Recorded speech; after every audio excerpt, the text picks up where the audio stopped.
नमस्कार। आज मैं अश्विनी बी के द्वारा करी गई परियोजना को प्रस्तुत करने जा रही हूँ कि किस प्रकार से ह्यूमन सेंटर्ड एआई का प्रयोग कर सकते हैं भारतीय बच्चों में ऑटिज्म के निदान के लिए। चलिए शुरू करते हैं। ऑटिज्म स्पेक्ट्रम विकार एक न्यूरो डेवलपमेंटल कंडीशन है जो सामाजिक संपर्क में कमी और दोहरावदार व्यवहार के द्वारा पहचानी जाती है। जैविक संकेतों की कमी के कारण इसका निदान माता-पिता की रिपोर्ट और चिकित्सकों के अनुभव पर निर्भर करता है। इससे कार्य में सब्जेक्टिविटी आ जाती है। ऑटिज्म का फैलाव और टेक्नोलॉजी सपोर्ट की जरूरत। सन 2000 से ऑटिज्म में 317% बढ़ोतरी हुई है। सीडीसी के अनुसार 36 में से एक छात्र हर वर्ष ऑटिस्टिक होता है। भारत में यह संख्या 82 में से एक है। ऑटिज्म के बढ़ते प्रचार के कारण हेल्थ केयर इंडस्ट्री पर और बोझ पड़ रहा है, इसीलिए टेक्नोलॉजी सपोर्ट की आवश्यकता है। अभी तक एआई शिक्षा, मनोरंजन, यात्रा, प्रशासन आदि क्षेत्रों में इस्तेमाल हो चुका है। हेल्थ केयर के सेक्टर में भी ये लाभदार है। मेंटल हेल्थ यानी कि मानसिक स्वास्थ्य क्षेत्र में एआई का प्रयोग अवसाद यानी कि डिप्रेशन, चिंता यानी कि एंजाइटी, ऑटिज्म आदि जैसी विभिन्न न्यूरो डेवलपमेंटल स्थितियों को पहचानने में कर सकते हैं। अनुसंधान की कमियां जानकर हमने अपने अध्ययन के उद्देश्य तय करे। सबसे पहला, अभी तक के अनुसंधान ग्लोबली नॉर्थ में स्थित थे, इसीलिए भारत जैसे देश की सामाजिक, आर्थिक और सांस्कृतिक परिस्थितियों पर ध्यान नहीं दिया गया। इसी दिशा में हम अब एआई असिस्टेड सिस्टम की स्वीकृति संसाधन सीमित सेटिंग्स यानी कि रिसोर्स कंस्ट्रेंट एनवायरनमेंट में देखना चाहते थे। इस दिशा में हमने स्पेशल एजुकेटर्स और बच्चों की राय जानी एआई असिस्टेड सिस्टम्स का उपयोग करने के लिए। दूसरा, हमने ये पहचाना कि व्यवहार का एनालिसिस, व्यवहार को ढंग से देखना पड़ेगा बच्चे में ऑटिज्म पहचानने के लिए। उस दिशा में हमने एमएल की 2 एल्गोरिदम्स बनाई।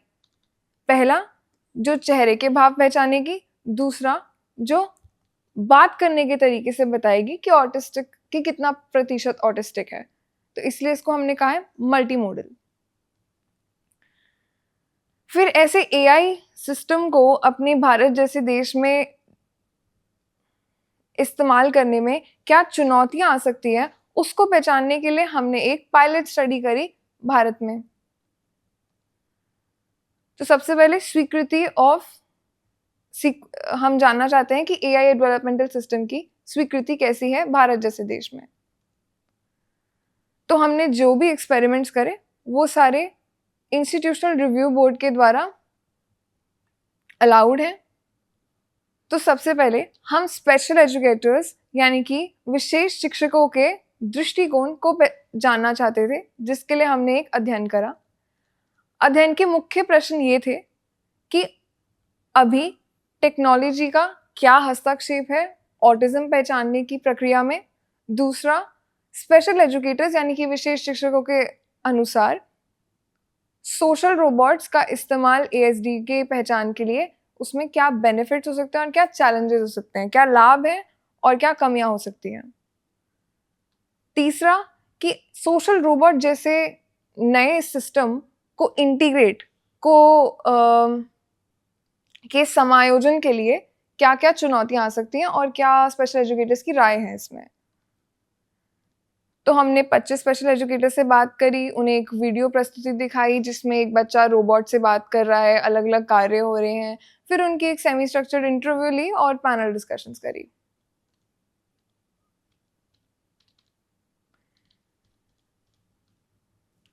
तो इस अध्ययन के बाद हमारे कुछ मुख्य निष्कर्ष सामने आए।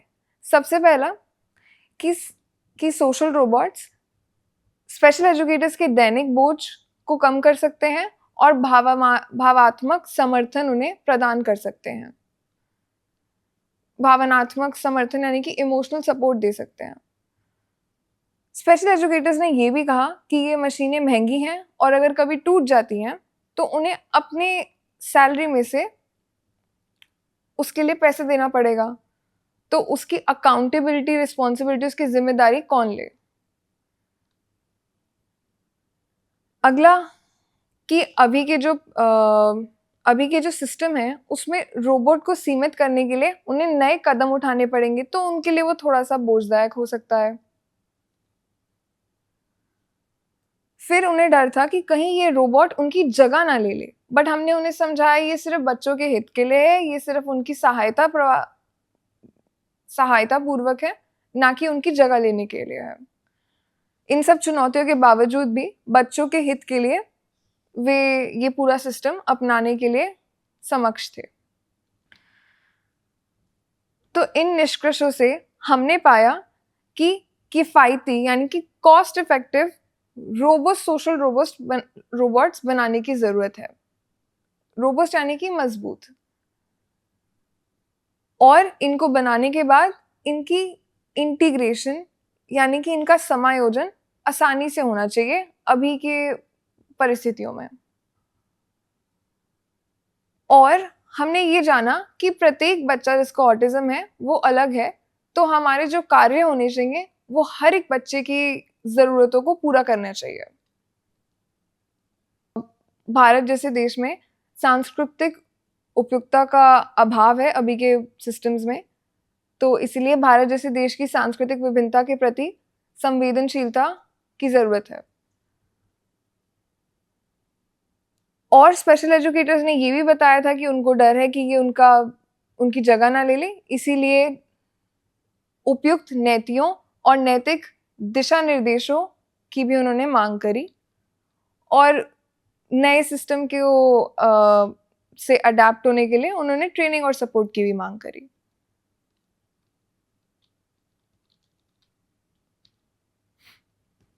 फिर हम बच्चों की राय जानना चाहते थे एआई सिस्टम्स का इस्तेमाल के बारे में।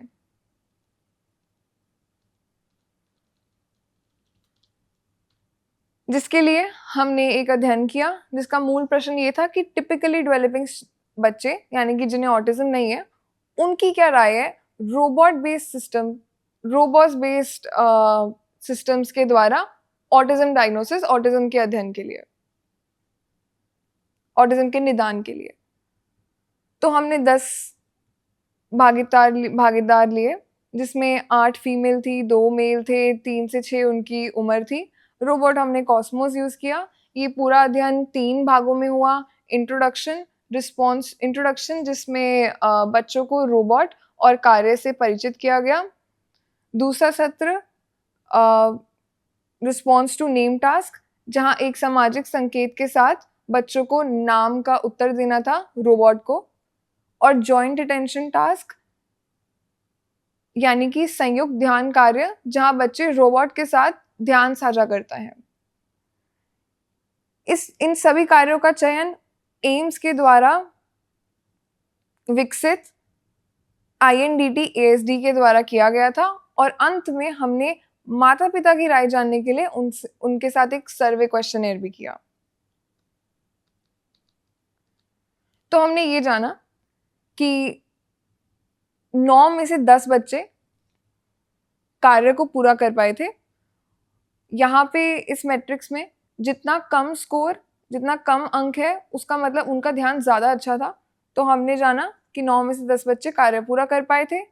और हमने उनके आई कांटेक्ट के द्वारा देखा कि काफ़ी बच्चे रोबोट के साथ अटेंटिव थे। तो उनका ओवरऑल काफ़ी पॉजिटिव रिस्पॉन्स था रोबोट असिस्टेड बातचीत में।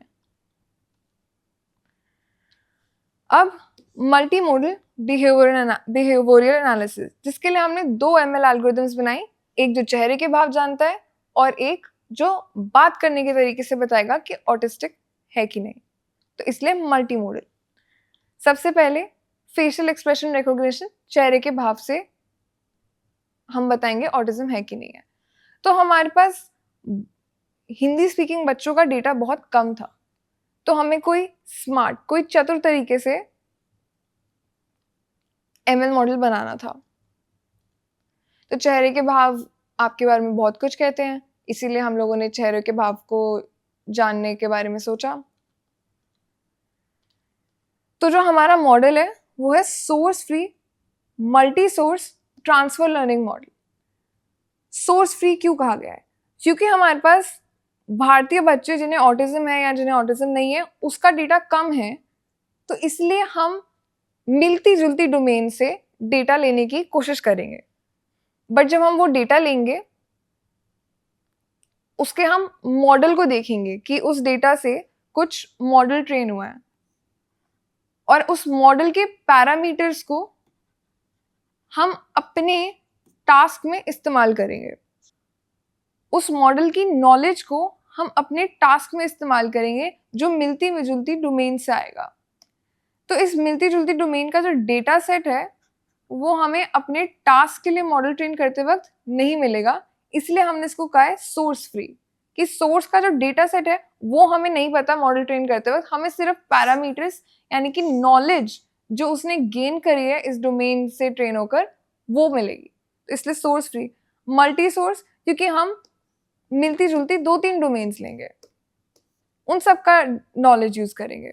और ट्रांसफर लर्निंग क्योंकि हम उनकी नॉलेज को अपने डीएल मॉडल में इस्तेमाल कर रहे हैं, इसलिए transfer learning. On a related task, मिलते जुलते टास्क पे हम लोग सिमिलर डोमेन्स का नॉलेज यूज कर सकते हैं।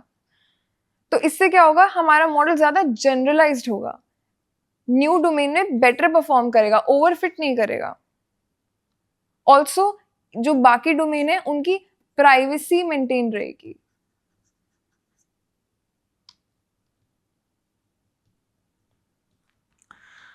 तो हम प्रपोज करते हैं एक मल्टीवेरिएंट मैक्सिमल कोरिलेशन एनालिसिस, जिसमें एक असेंबल बनाते हैं हम प्री ट्रेन सोर्स नेटवर्क का। ये सारे के सोर्स नेटवर्क्स प्री ट्रेन थे, इनकी सिर्फ नॉलेज यूज करेंगे। ट्रेनिंग अपने डीएल मॉडल को ट्रेन करते वक्त इन पैरामीटर्स को हम नहीं बदलेंगे, ये पैरामीटर्स फ्रोजन हो जाएंगे। अब हमने इसको मल्टीवेरिएंट मैक्सिमल कोरिलेशन क्यों कहा है? हम चाहते हैं कि अपनी डोमेन और अपने एक्चुअल टास्क के बीच में कोरिलेशन मैक्सिमाइज कर सकें, कि वो जो टास्क से ज्यादा मिलती है डोमेन, उसकी कंट्रीब्यूशन हमारे फाइनल मॉडल में ज्यादा हो। तो इसीलिए हमने कहा मैक्सिमल कोरिलेशन एनालिसिस। जो भी डोमेन ज्यादा टास्क से रिलेटेड है उसकी कंट्रीब्यूशन आउटपुट में ज्यादा होनी चाहिए। और क्योंकि हम अब बहुत सारी डोमेन ले रहे हैं तो उनके आउटपुट से एक असेंबल ही तो बना रहे हैं, उन सबको एक साथ पैरेलल में चला रहे हैं और जो आउटपुट आएगा वो इन सबका असेंबल है। तो इसका पूरा नाम हमने रख दिया मल्टी सोर्स। बहुत सारे सोर्स हैं। ट्रांसफर लर्निंग, उनकी नॉलेज को हम लोग अपने मॉडल में लेके आ रहे हैं, ट्रांसफर कर रहे हैं, ट्रांसफर लर्निंग। और जो हमारा मेथड है जिसके थ्रू हम सारे डेटा को एक साथ असेंबल कर रहे हैं वो है मल्टीवेरिएंट कोरिलेशन एनालिसिस यानी कि MCA। तो अब मॉडल समझते हैं। तो चलिए मॉडल का आर्किटेक्चर समझते हैं। किसी भी डीप लर्निंग मॉडल में 2 भाग होते हैं। एक जो डेटा को फीचर से मैप करता है, डेटा को फीचर्स पे मैप करता है, और दूसरा जो मैप्ड फीचर से आउटपुट तक लेके जाता है।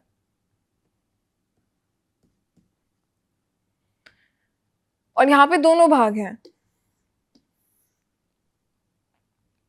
तो सबसे पहले X जो है वो एक डेटा सेट सैंपल है, ये हमारे सोर्सेज हैं। FS जो है वो फीचर फंक्शन है हर एक सोर्स के लिए, S1 के लिए, S2 के लिए, SN के लिए।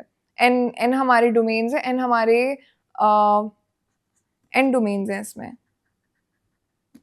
और जो FS है वो है फीचर फंक्शन। जो GS है वो है क्लासिफिकेशन फंक्शन, और जो हमारा रो एस है वो है कोरिलेशन कोएफिशिएंट। तो क्या हो रहा है, लॉग का मतलब है कि फ्रोजन है इसके पैरामीटर्स। ये मॉडल कुछ भी हो सकता है, LSTM हो सकता है, रेसनेट हो सकता है। ट्रेन हुआ था S1 डेटा सेट पे, जो S1 एक डोमेन है। हमने पूरा मॉडल उठा लिया, हमने डेटा सेट छोड़ दिया तो सोर्स फ्री हो गया। फिर GS1 जो है वो क्लासिफिकेशन फंक्शन है। FS1 ने फीचर एक्सट्रैक्ट करे हैं पुराने सोर्स फ्री मॉडल के, और फिर वो GS1 में गए हैं जो हमारा क्लासिफिकेशन फंक्शन है, जो लर्नेबल है। FS1 HS1 लर्नेबल नहीं है, फ्रोजन है। GS1 जो है वो लर्नेबल है, वो है हमारा लेबल प्रोजेक्शन फंक्शन या क्लासिफिकेशन हेड। ध्यान से देखा जाए कि ये x आया था और FS1 जो है उसमें भी x ही है, बट यहाँ पे y है। y जो है हमारी टारगेट लेबल स्पेस है।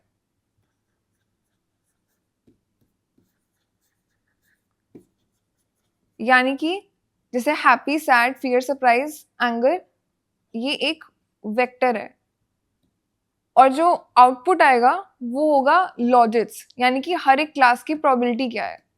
तो जिसकी सबसे ज्यादा प्रोबेबिलिटी होगी हम कह देंगे, मान लो सरप्राइज की प्रोबेबिलिटी होगी 0.7, बाकी सबकी कुछ 0.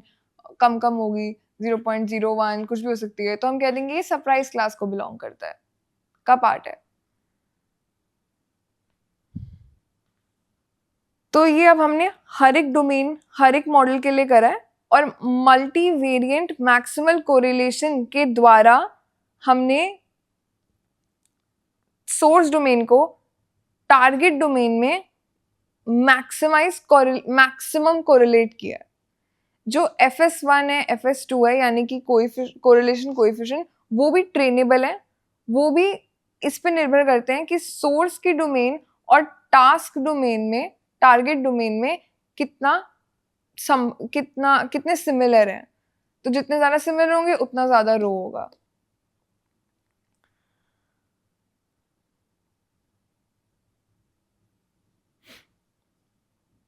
तो अगर इस मॉडल को मैं समराइज करूं दोबारा, तो इसमें इनपुट डेटा आया XT, वो गया FSI के थ्रू, हर एक FS के थ्रू, हर एक फीचर फंक्शन के थ्रू, और यहाँ से सोर्स स्पेसिफिक फीचर्स मिल गए। उस सोर्स के स्पेसिफिक फीचर्स हमारे डेटा सेट में क्या थे वो मिल गए। फिर HS1 जो है, HSI जो है, वो एक बस एक हिडन लेयर है। वो बस ये है कि सारे फीचर्स को सेम लेटेंट स्पेस में लेके आ जाएं, aligned features same latent space आ जाए। उसके बाद हमारा MMC ब्लॉक आता है, MCA ब्लॉक आता है, मल्टीवेरिएंट MMC ब्लॉक आता है, मल्टीवेरिएंट मैक्सिमल कोरिलेशन, और ए एनालिसिस के लिए, जहां पे हम सारे GSI लर्न करते हैं for each source, her source के लिए।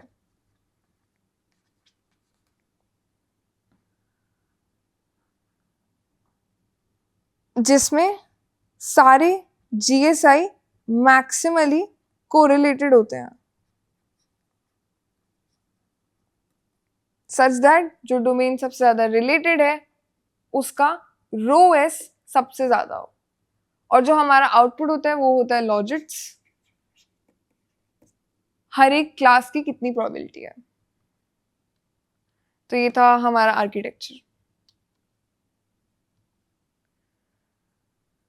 तो अब हमने एक्सपेरिमेंटेशन के लिए एक ही मॉडल यूज करा, होमोजीनियस मॉडल यूज करा, और अलग अलग डोमेन्स का इस्तेमाल करा, अलग अलग डेटा सेट का इस्तेमाल करा।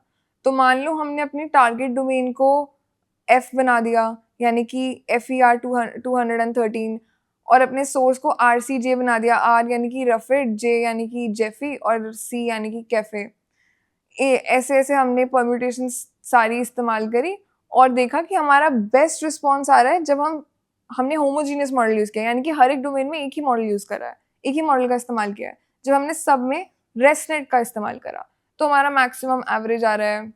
एवरेज तो लेनेट में भी अच्छा है, बट हमने फाइनली तो हमने अब रेस्टनेट का प्रयोग किया।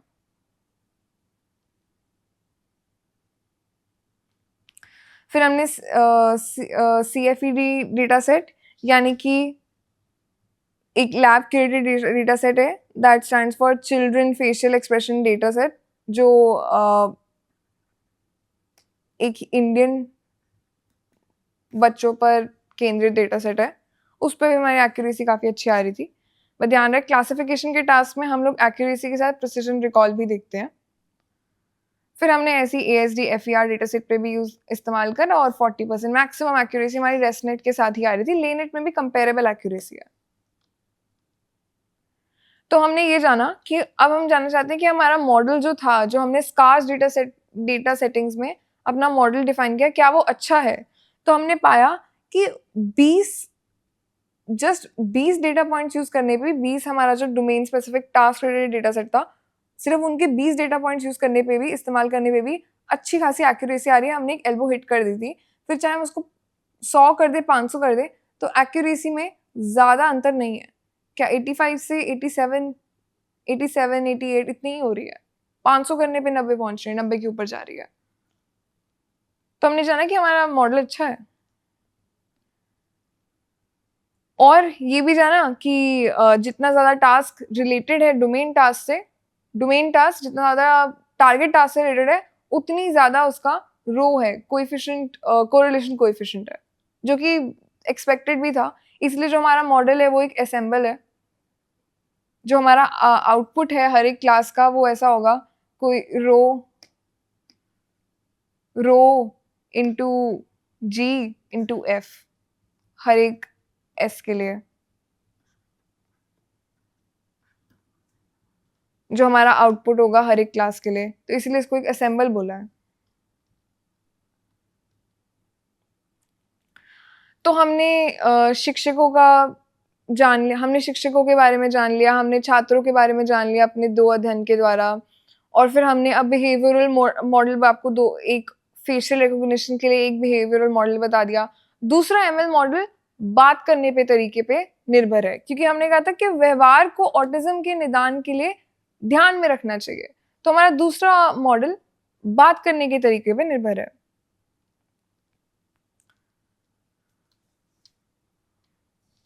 तो अभी तक जो सारा ध्यान केंद्रित था लोगों का, वो था प्रोसोडिक और अकूस्टिक फीचर्स, यानी कि बात करने के पिच पर या किसी चीज को कैसे कहा गया है उस पर निर्भर था। तो हमने हाइपोथेसिस ये दिया कि ध्यान सिमेंटिक और प्रैग्मेटिक फीचर्स पे भी देना चाहिए। सिमेंटिक मतलब सच में क्या बोला गया, लिटरली क्या कहा गया है, what is said, literally what is said. And pragmatic यानी कि क्या मतलब है उसका, what is meant by them, जो कि कॉन्टेक्स्ट स्पेसिफिक है, यानी कि संदर्भ जागरूक है।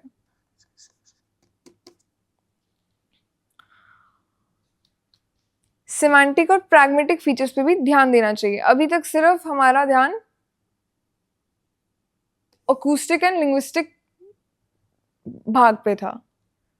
और दूसरा, जैसे कि विशेष शिक्षकों ने भी कहा था कि प्रत्येक बच्चा ऑटिस्टिक जो है उसका बात करने का तरीका अलग होगा, उसके बात करने के तरीके में डाइवर्सिटी होगी, और जो हमारी सांस्कृतिक सेटिंग्स हैं इंडिया की, उसकी भी कुछ अलग ज़रूरतें हो सकती हैं। तो जैसा कि मैंने बताया कि हमने जाना सिमेंटिक और प्रैग्मेटिक, यानी कि लिंग्विस्टिक फीचर्स पे भी ध्यान देना चाहिए अकूस्टिक फीचर्स के साथ।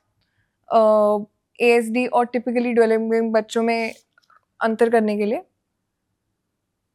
तो हमने पहले इन फीचर्स को हिंदी लैंग्वेज में ढूंढा, फिर उसका क्रॉस लिंग्विस्टिक एनालिसिस किया, मतलब फिर इंग्लिश में भी ढूंढा।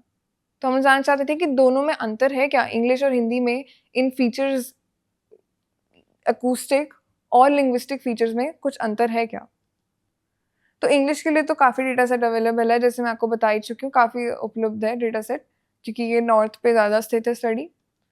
हिंदी डेटा सेट हमें खुद कलेक्ट करना पड़ा, जिसके लिए हमने अध्ययन करा, और 8 डायग्नोस्टिक एक्टिविटीज़ जो फिर से एम्स के द्वारा INDT ASD के द्वारा चयन की गई थी, जैसे कि भाव कैसे बदल रहे हैं बच्चों के, कोई किसी का नाटक करना, बातचीत करना, नाम पे रिस्पॉन्ड करना, हाथ मिलाना, हाथ उठाना, ऐसी चीज़ें।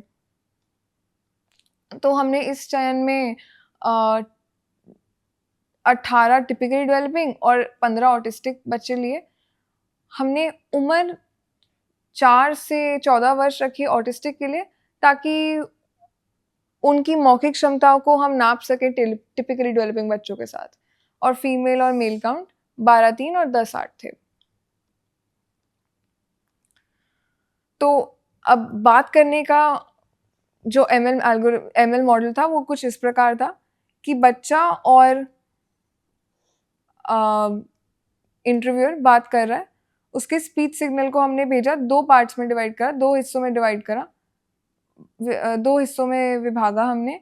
पहला जो सिर्फ ऑडियो गई, दूसरा ट्रांसक्रिप्ट यानी कि सबटाइटल्स, जो शब्द है वो गए। और हमारा जो फीचर सेट था उसमें अकूस्टिक तो हमने देखा ही, उसके साथ साथ हमने लिंग्विस्टिक भी देखा, जिसमें सिमेंटिक, पैरामेट और प्रैग्मेटिक फीचर्स आ जाते हैं कि किस बात का, कि शब्दों का अर्थ क्या है, लिटरल अर्थ क्या है, और शब्दों को किस कॉन्टेक्स्ट में इस्तेमाल करा गया है, तो उसमें अर्थ क्या है। और उसके अकॉर्डिंग उस पर हमने एक क्लासिफायर चलाया, और ASD या टिपिकल डेवलपिंग है वो हमने प्रिडिक्शन करी। ये कुछ फीचर्स हैं, उनके बारे में डिस्क्रिप्शन है कि हमने कौन से फीचर्स यहाँ पे इस्तेमाल करे हैं। तो रिजल्ट्स में हमने पाया कि जब हम सारे फीचर्स इस्तेमाल करेंगे तभी हमारी accuracy, precision, recall, F1 score सबसे ज़्यादा आया। तो जैसे कि मैंने कहा था कि क्लासिफिकेशन के कार्य में सिर्फ एक्यूरेसी पर हम अपना पूरा निर्भर नहीं कर सकते हैं, हमें प्रिसिजन, मैक्रो रिकॉल, मतलब कि cross class precision recall, F1 score, उस पर देखना पड़ता है। तो प्रिसिजन का अगर फॉर्मूला बोले, नॉट मैक्रो प्रिसिजन, अगर प्रिसिजन का फॉर्मूला बोले तो that is true positives upon true positives plus false positives. True positives मतलब कितने एक्चुअली में ऑटिस्टिक थे और ऑटिस्टिक प्रिडिक्ट करे हैं, और फॉल्स पॉजिटिव्स मतलब कितने जो टिपिकली डेवलपिंग थे उनको भी हमने ऑटिस्टिक प्रिडिक्ट कर दिया। और रिकॉल यानी कि ट्रू पॉजिटिव्स कितने एक्चुअली में ऑटिस्टिक थे और ऑटिस्टिक हमने बताए हैं, upon true positives plus false negatives, यानी कि जो ऑटिस्टिक थे उनको हमने टिपिकली डेवलपिंग बता दिया। और F1 स्कोर तो बस HM होता है, हार्मोनिक मीन होता है इन दोनों का, प्रिसिजन और रिकॉल का, एंड रिकॉल। और हमने ये भी पाया कि लिंग्विस्टिक और अकूस्टिक फीचर्स अगर दोनों इस्तेमाल करें तो रैंडम फॉरेस्ट एल्गोरिदम में सबसे ज़्यादा एक्यूरेसी आती है। हमारा जो बेस क्लासिफायर था वो था बस मेजॉरिटी क्लासिफायर, यानी कि ASD में अगर 6 में से 10 बार आया और टिपिकल डेवलपिंग 4 में से 10 बार आया तो उसको ASD कह दो, इसका मतलब होता है मेजॉरिटी क्लासिफायर। उसमें 57% और लिंग्विस्टिक और एकूस्टिक फीचर्स को इस्तेमाल करके 91.3% एक्यूरेसी थी। फिर हमने शार्प एनालिसिस इस्तेमाल करा इंग्लिश और हिंदी के फीचर्स को कंपेयर करने के लिए। तो हमने ये पाया कि दोनों भाषाओं के अकूस्टिक और लिंग्विस्टिक फीचर्स अलग अलग हैं, क्योंकि दोनों भाषाओं को कहने का, बात को डिलीवर करने का तरीका अलग है।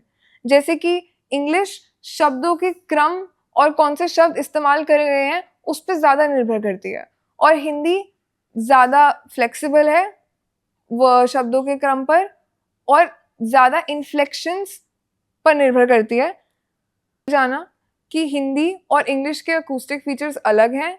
हिंदी शब्दों के चयन, शब्दों की चॉइस, कौन से शब्द इस्तेमाल करे गए हैं और शब्दों का क्रम क्या है, उस पर निर्भर करती है इंग्लिश।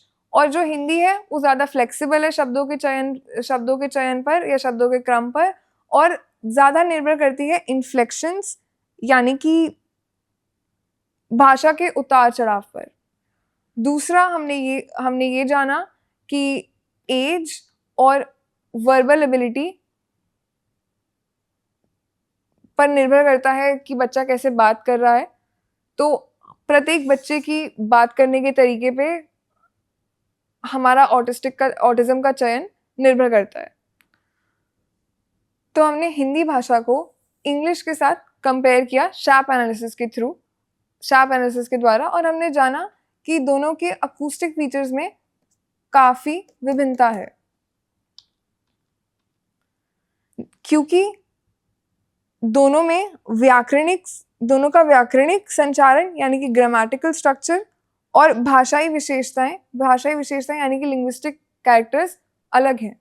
जैसे कि अंग्रेजी शब्दों के चयन पर यानी कि चॉइस ऑफ वर्ड्स और शब्दों के क्रम पर ज़्यादा निर्भर करती है, और हिंदी मोर फ्लेक्सिबल है शब्दों के क्रम पे और ज़्यादा निर्भर करती है इन्फ्लेक्शंस यानी कि भाषा के उतार चढ़ाव पर।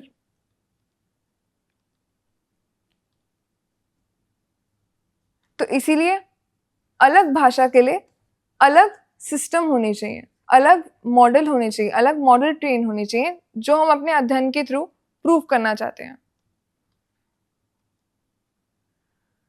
अब हम अपने पूरे अध्ययन को वैलिडेट करने के लिए एक और पायलट स्टडी करेंगे, जिसमें वही दो मल्टी मॉडल बिहेवियर एनालिसिस होगा। चेहरे के भाव और बात करने का तरीका रोबोट मेडिएटेड एआई सिस्टम के द्वारा।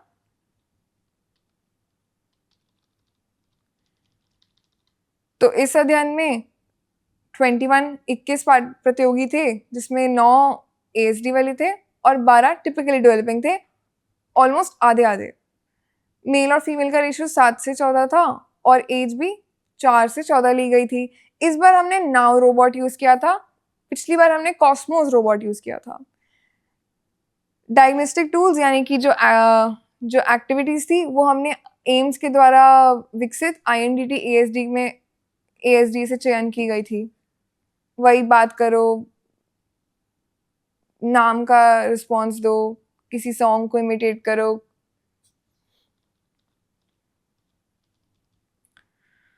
तो हमने ये दो ग्रुप्स में किया था, जिसमें पहले बच्चा ह्यूमन के साथ बात करेगा फिर रोबोट के साथ, और दूसरा पहले रोबोट से बात करेगा फिर ह्यूमन के साथ, ताकि कोई डिपेंडेंस ना हो कि पहले रोबोट से बात कर ली तो ह्यूमन के साथ कम इंटरेक्शन है। तो अब हम इसमें मॉडल को इस प्रकार से इस्तेमाल करेंगे कि वीडियो बनाई गई, बच्चा और एक्सपर्ट यहाँ पे ह्यूमन हो सकता है या फिर रोबोट हो सकता है, उसकी ध्वनि को और ट्रांसक्रिप्ट को अलग से हमने अपने फीचर सेट जो बनाया था अकूस्टिक और लिंग्विस्टिक उधर पास करा। क्लासिफायर ने बताया एएसडी है या टिपिकली डेवलपिंग है, और जो वीडियो थी उसको हमने अपने एमएसटीएल एमसीए मॉडल से पास करा, जिसने बताया कि बिहेवियर क्या है, हैप्पी है, सैड है, क्या है, तो ताकि ज़्यादा बड़ी रिपोर्ट मिल सके चिकित्सकों को। एक रिपोर्ट का उदाहरण ये है, यहाँ पे प्रिडिक्टेड लेवल है कि मॉडल ने एएसडी बताया, ट्रू लेवल भी एएसडी था इस केस में, और बाकी फीचर्स के बारे में कुछ परसेंटेज, और ये हमारे एमएसटीएल एमसीए मॉडल के द्वारा प्रोबेबिलिटीज जो परसेंटेज में बदल दी गई हर एक क्लास की। तो हमने जाना कि ह्यूमन का F1 स्कोर बेटर था, अच्छा था, लेकिन काफ़ी कंपेरेबल था रोबोट के F1 स्कोर से। F1 स्कोर जो हमने अभी डिस्कस किया था कि it is HM of precision and recall.